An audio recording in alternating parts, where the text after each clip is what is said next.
Hello everyone and welcome to this Independence special of Olsem Wanem. On September 16th of this year, 2013, Papua New Guinea celebrated 38 years of independence. The peaceful independence occurred in 1975. It was captured neatly in a documentary called Yumi Yet by a talented filmographer, Dennis O'Rourke. Here we present you clips from this perfectly illustrated documentary of time in history.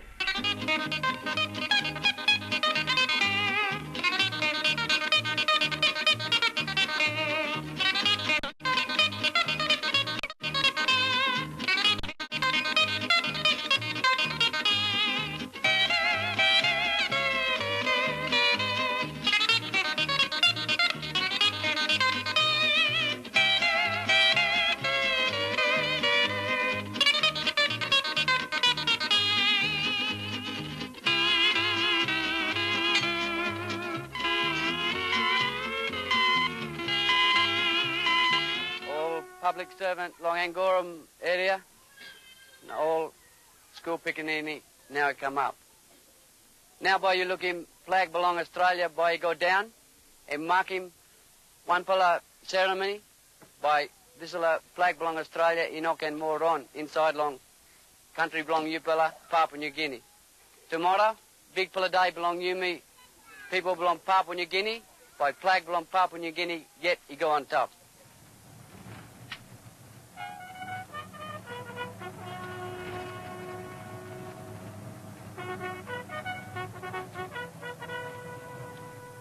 Now by policeman by down in flag, by you heard him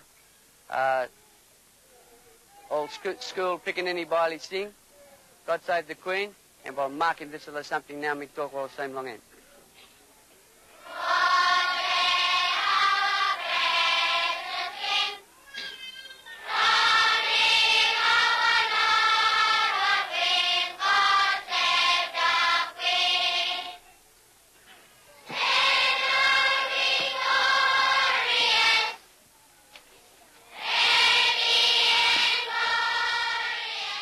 On the afternoon of that day, 16th September 1975, the Australian flag was lowered down from the pole at the Hubert Murray Stadium.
As soon as they took their flag down, many of us Young boys, young girls, school children, everybody were crying. Myself, I was crying. They had started.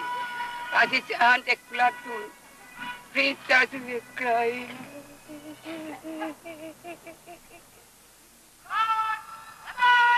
At 9:30 a.m. the next day, a new flag rose. That flag contained a golden bird of paradise and the Southern Cross. Papua New Guinea became an independent nation and no longer an Australian territory.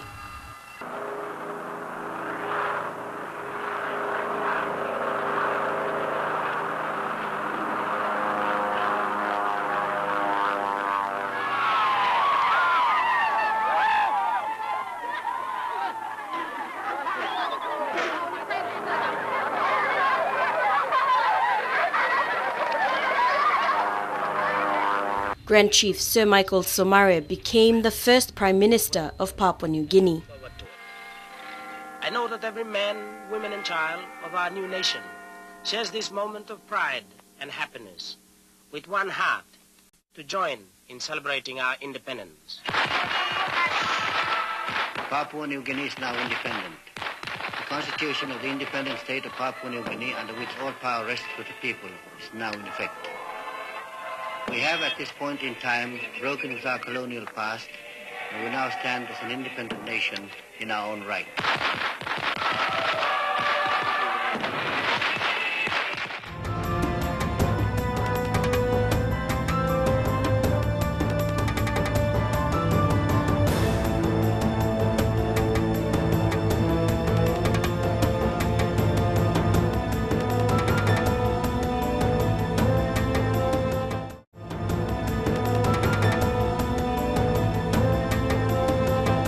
The independence of Papua New Guinea is celebrated each year on September 16th. Homes, schools, families, communities and offices and institutions mark the day with traditional songs, dance, food and culture. Celebrations are not limited to Papua New Guinea's soil, but with Papua New Guineans all around the world.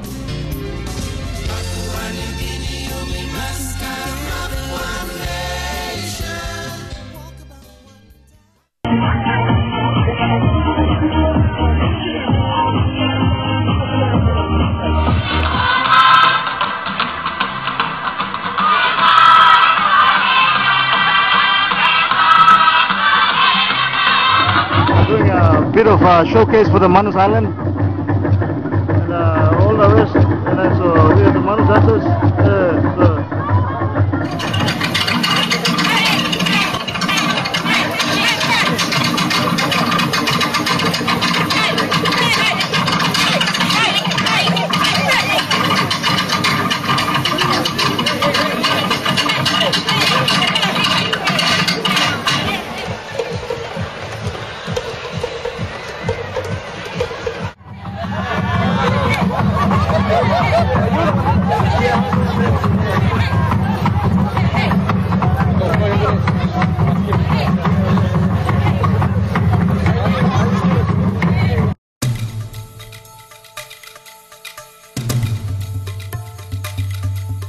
Papua New Guinea is one of the most culturally diverse countries in the world, with 600 islands, over 800 languages, and a population close to 7 million people.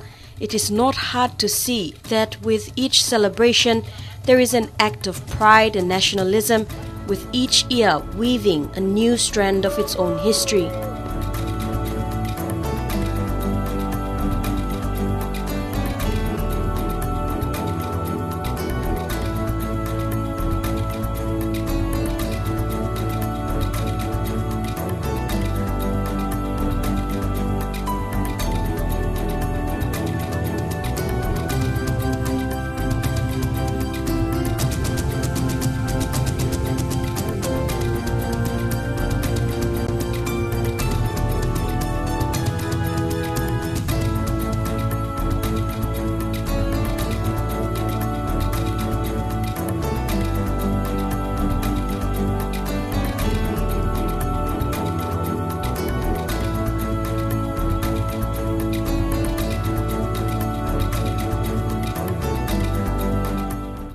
You're with Olsem Wanem. After the break, Sharp Talk Seminar, PNG at 38. members opened discussions on the development of Papua New Guinea.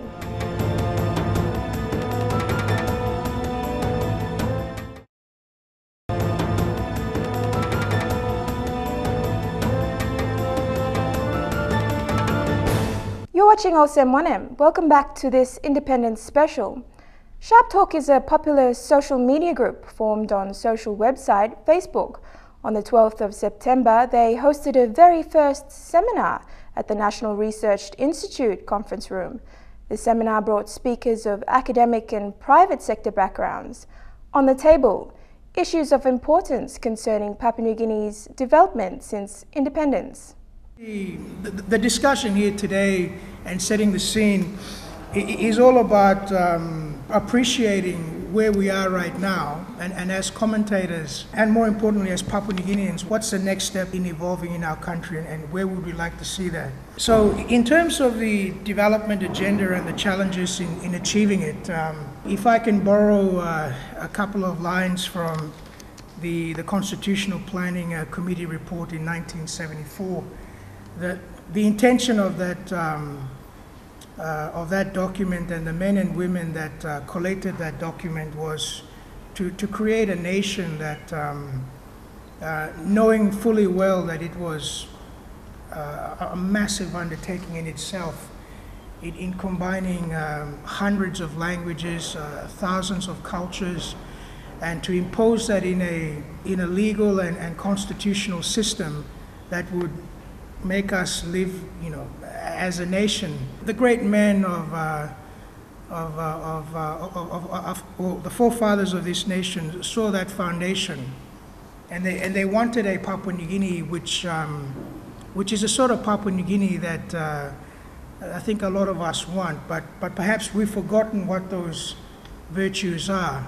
And if you look at the national goals and directive principles, it's that sort of vision that is enshrined in the Constitution. Successive governments have tried to categorize what should be the priority, what should not be the priority, and that has more or less shaped our nation.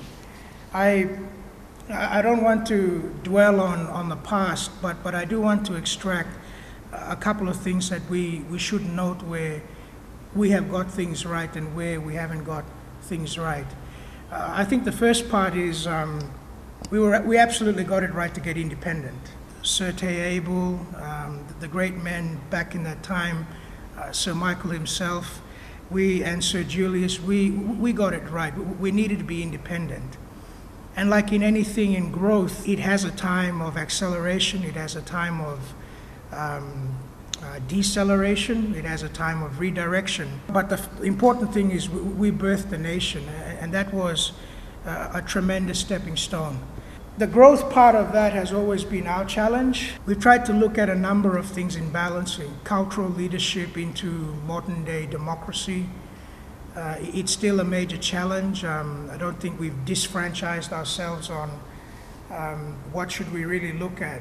And as we're evolving, the common theme that's coming out in most leadership is the national interest. It's not the Jiwaka interest, it's not the Hiri interest. The 2013 Papua New Guinean is now, I believe, a Papua New Guinean. It's not the prototype 1975 Papua New Guinean that was looking at her confined area. We've stepped out of that and we're assembling a national identity. PNG's development agenda, really we could define it as a list of items that PNG, through our government and through ourselves, feel need to be addressed in order to move from the mobile state of developing through to the more sedentary state of being developed, or at least being a stable nation in terms of economic growth and social indicators. The government is hoping to translate income from non-renewables into a stable, productive, happy and healthy society. The desire in itself is noble, but whether it can be achieved by simply throwing money at surface issues, for example, the rehabilitation of highways and roads, these are surface issues. Whether we can achieve the kind of Papua New Guinea that we're looking for, or we are forging towards. Whether we can do that simply by throwing money at those issues and hoping that they will self-medicate, in my opinion, this is in my opinion only, I believe is reckless. What I would have hoped is that they would have strengthened perhaps data collection as a means to stabilizing the budget so that you can have a clearer view of how the population trends are happening, and you can direct money appropriately.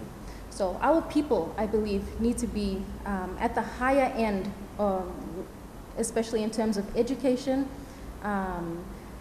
more widely educated perhaps from the primary level up. And in fact, in order to stay in school, it's not just a matter of going to school, but it's also that problem of how to keep children in school, keep them actively involved in their education right up until they reach tertiary education. And then they can contribute back into the society. What I try to champion with these statistics is that you're getting statistics from Papua New Guineans telling other Papua New Guineans what they've seen and heard about corruption. Most of the time we hear statistics from people outside, like United Nations, our own Transparency International Corruption Perception Survey. We have ADB, they release their statistics on what corruption is in Papua New Guinea.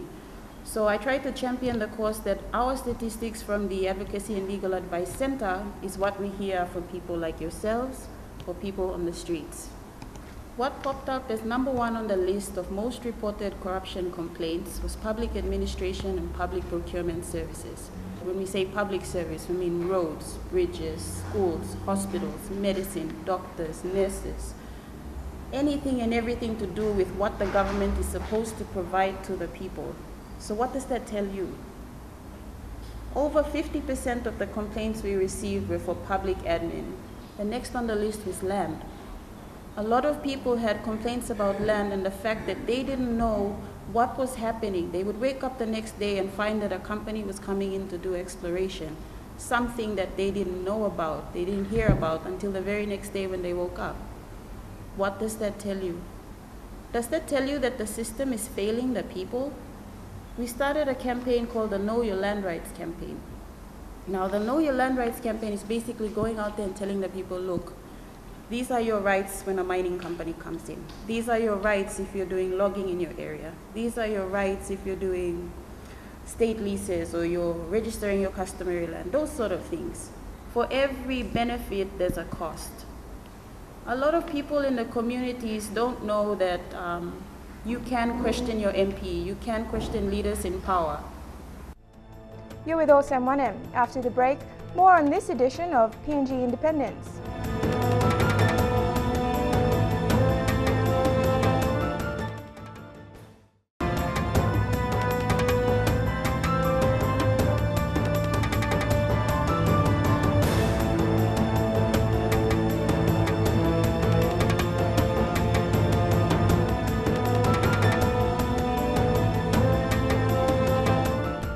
Welcome back to this Olsem Wanem Independence Special. At 38 years of independence, we find out what independence means to you. Happy Independence! Yeah, it's really good. Well, very psyched up for this event. Great, we're celebrating it to prove our culture and our identity. It has shown Papua New Guinea has come a long way, and I am proud to be a Papua New Guinean.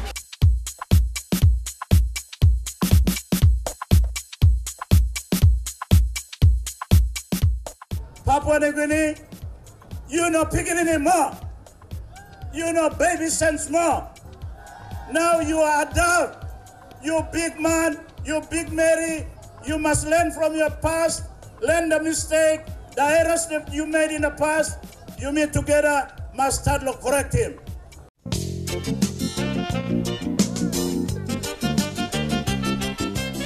The Prime Minister of Papua New Guinea also delivered an independence message through our MTV Talk Picture program. Here's what he had to say. What do we, as a country, have to celebrate from your perspective? We have a great country. We've got, yes, a lot of challenges, but we are now starting to move in the right direction. We have a new sense of hope in the country. We have a government that is caring for the people. We are now starting to address issues that has been neglected for so long. as I said, education, free healthcare. We are starting to also pay for people like the village courts, village councils, village magistrates, the peace officers, people who have been neglected. We're putting money into the districts. We're putting money into all the LLGs. We're putting money into infrastructure. Now, there is a massive investment by any government since independence. Many big investment. We're also now working towards introducing pension system for disabled, pension system for our elderly who are 65 and old, who are not able to look after themselves. We as a country have an obligation to looking after these people. So I think the country has got a big, bright future, and this is worth celebrating. This is worth celebrating, and of course, looking forward to being part of that excitement to develop the country. And I think every Papua New Guinean should feel very proud. We are the only country in the world. No other country is like ours. Very diverse, but very united. 800 different languages, 1,000 different tribes. There's not one single country in the world like us. And that diversity is our strength and our unity, and I think it's worth maintaining and celebrating.